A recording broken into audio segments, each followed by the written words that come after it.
Hello and welcome to Diegetic Advancement. My name's Riley, and this is the first in the series where I'll be talking about gaming topics that are relevant to my current games.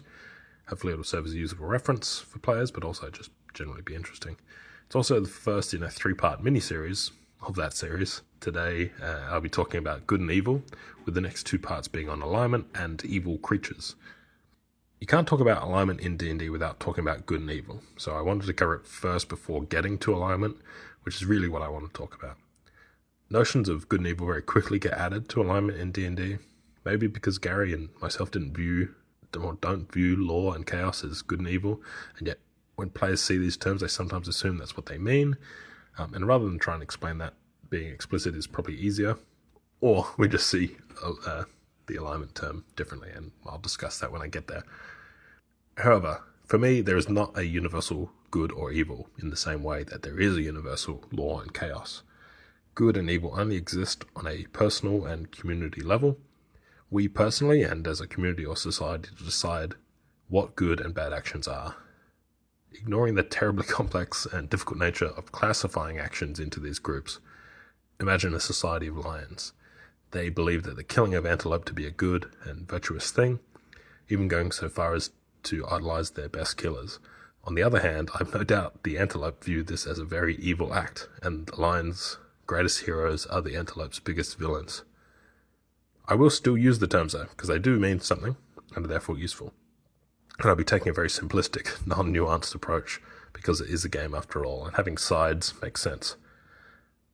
Basically, the majority society that the players belong to will be considered good, and it should be pretty easy to determine what actions they will interpret as good and evil, as they are generally the same as what we would ourselves. What or who is evil will be up to the individual's actions, and further elaborated on in part 3 of the series. Still, it's not a terribly useful thing to write down on your character sheet. 99% of the time, you'll be playing as the good guys, and your enemies will be the bad guys. And for the vast majority of groups who will be playing in a cooperative style, you'll all be aligned on this, because, just like in real life, this makes for a cohesive and productive group. As a general rule, I only allow good characters at my table, by which I mean those who are acting cooperatively with the rest of the group, and obviously not being edgelords. There are 2 exceptions that are worth mentioning. First, and most simply, the evil campaign. This is a campaign where you play the traditionally bad guys, and of course you can do this, but you're going to be aligned and the purpose of the campaign discussed out of character, so what's the point of having it listed on your sheet? And second, how about the times when you do have good and evil characters mixed in to a party? There are 2 reasons why this happens. A player is being disruptive and is relying on everyone else at the table being too nice to kill their character or tell them they won't play with them. Or, more sensibly, 2 different groups put aside their differences to achieve a shared goal.